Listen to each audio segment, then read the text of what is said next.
আসসালামু আলাইকুম সম্মানিত প্রিয় দর্শক, আজকের ভিডিওতে আইব গ্রামের আঁকাবাঁকা পথ এবং উঁচু নিচু রাস্তা দিয়ে গুটি গুটি পাই হযরত মোহসেন শাহ আরবি রহমতুল্লাহ মাজার জিয়ারতুল গরিবের উদ্দেশ্যে আহলে সুন্নাত ওয়াল জামাত এই আকিদে আরার অন্তর দারণ এবং লালন গজ্জি আরার আকিদের বিশ্বাস হইদে উগ্র আউলিয়ত বৌদ্ধুর হতা উগ্র প্রকৃত ইমানদারও তার হবরত নির্দেশ সহিত আর আমার ঘুমাইল ইয়েন আর আহলে সুন্নাত ওয়াল জামাতর আকিদের মানুষল বিশ্বাস করে মুরব্বীগণ এবং অভিজ্ঞ আলেমগণের মুখতুন ওনাগেই আজিতুন 200-300 বছর আগে ইয়েমেন কিংবা মিশরতুন সাগর পথে আর এই দেশত আগমন করছি।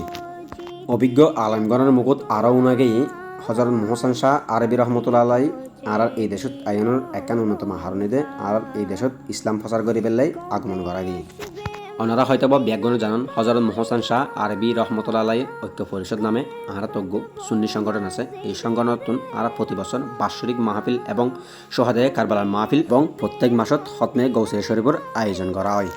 আর এই সুন্নি সংগঠন আরও আছে গরিব দুঃখী মানুষের পাশে দাঁড়ানো এবং বন্যায় ক্ষতিগ্রস্ত মানুষদের সাহায্য করা। ওনারা হয়তো বা ব্যাকগণে জানান গত 11 ফেব্রুয়ারি আর বাৎসরিক মাহফিল ঈদে মিলাদুন্নবী সাল্লাল্লাহু আলাইহি ওয়াসাল্লামের আয়োজন করা গিয়ে এই ধরনের ইসলামিক ভিডিও ওনার সামনে আরও তুলে ধরি তারিফান আর ভিডিও গান লাইক কমেন্ট শেয়ার করি ফাঁসা তাহিবেন। ধন্যবাদ। আসসালামু আলাইকুম।